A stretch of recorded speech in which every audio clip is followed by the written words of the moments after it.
Hello Amazon sellers, welcome to another guide by Nebo Ads. My name is Yassine El Karmoudi, and in this video I'll show you how to use Sellerboard. I've been using it for at least the last 2 years, and there is so much good about this tool and also some things that are just not useful and can confuse you if you're just starting using Sellerboard.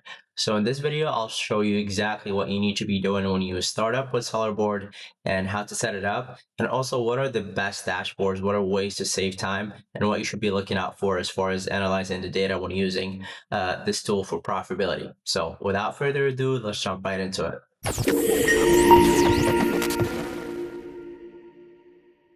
All right, guys. So once you go to sellerboard.com, you're going to sign up and it's going to connect you to your FBA account. Once you do so, just give it 24 hours for the data to be synced completely. And to set it up, this is what you're going to have to do. So first, you go to Sellerboard. So this is going to be the main dashboard.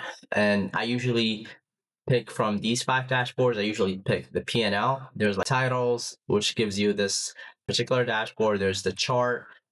I personally don't like these two. I just go by the P&L. These two just give you charts, but in my opinion, this is more reader friendly. Another thing, this is a European account. So we can see right here, we can change the currency. We could also select a specific marketplace. If you want to select, for example, just Spain or France, we can just select Spain and it's going to give you just the sales, for example, for Spain.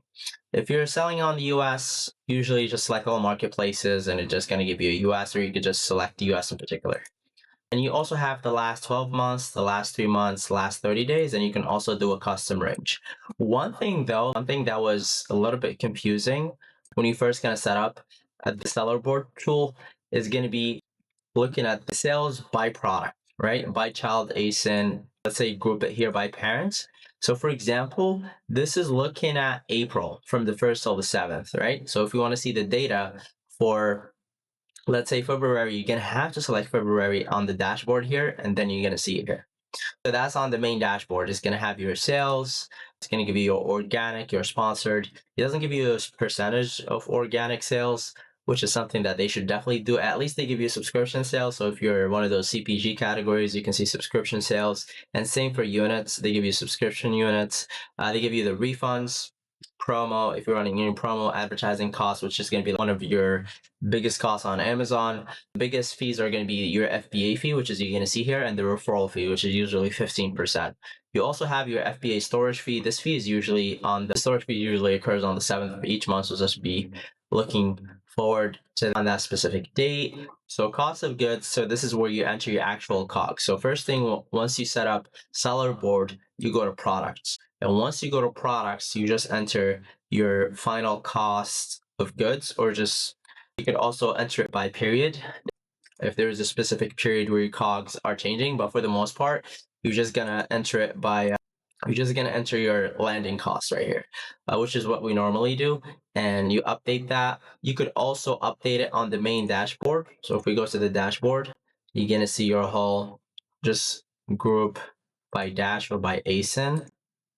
So that'll give you your child ASINs. If you click on the, maybe not on this one, click on the order items, you see the COGS right here are set to 0. So we should definitely update this to whatever the COGS are. And that's that. So that's as far as the first thing that you should do, which is updating your COGS. So just go to products, look at you're going to see the tags, whether it's FBA or FBM, and you just enter your COGS. It's very easy to navigate. If this is a European account that you're managing, if you go to the settings on Sellerboard, it automatically calculates your VAT. So it definitely overrides these numbers here. So that's just something that you should be aware of. So the main thing that you're going to be using after you enter your COGS is pretty much this particular dashboard, right? So if we look at last 12 months, filter, and again, if you want to look at sales by child ASIN, or pretty much your portfolio sales, you're going to have to select the period right here on top, and that's going to be reflected down here. Right. Another cool thing that I like to use here, if you do a lot of FBM, you can also group it by channel, right? So if you group it by channel, see everything is selected here. Let's look at March. It's going to give you right here your FBM. It's also going to give you your FBA, right? So that separates which, if your FBM is more profitable than FBA. And for the most part, FBM is going to be more profitable, just given the FBA fees are so high these days. So that's another thing you can do, just play with these. But for the most part, you want to look at it by parent. You want to look at it by channel and also just by child ASIN. So these are how you look at your own portfolio, but first make sure to select the month that you want to look at, in detail. These are the biggest things that you're going to be using. They have a PPC tool, which I don't really use much. It's not really very useful in my opinion. They have a repricer that's in beta. They have an inventory dashboard. I personally, we use our own internal dashboard at Nevo Ads internally that has a lot more detail and information. But for the most part, Sellerboard is very cost efficient. So just by using the main dashboard and profitability, that should give you so much. Another thing that you should definitely set up is the autoresponder. So this is just pretty much a click button on Amazon that you have to pretty much do manually. This kind of automates it. So if you go to autoresponders and then go to campaigns, you can see like 3 cents today, last 30 days we sent 265. So that's something that can be automated and you don't really have to worry about for the cost of at least $15 per month starting. It already pays for itself just by automating the auto request button, which is going to help you maximize your reviews as much as possible. Another thing that they have, which is the alert tool. Again, another tool that's good intentions, but it's not very user intuitive. What I like about it, however, you can select by type and see which type that's most important. A lot of the main image change, a lot of them are stuff that you're probably doing on the catalog. The one that I really like is when the FBA fees keep changing, and that's a cool alert that I usually like to see. And you can also mark it as checked for all of them. So you go to all, you mark all as resolved if this is something you're going to be leveraging a lot. And that is it for Sellerboard. It's pretty much these tools are going to be the ones that these specific dashboards are going to be the ones that you're going to be using the most. Just make sure to set up the COGS by hitting products, entering your COGS.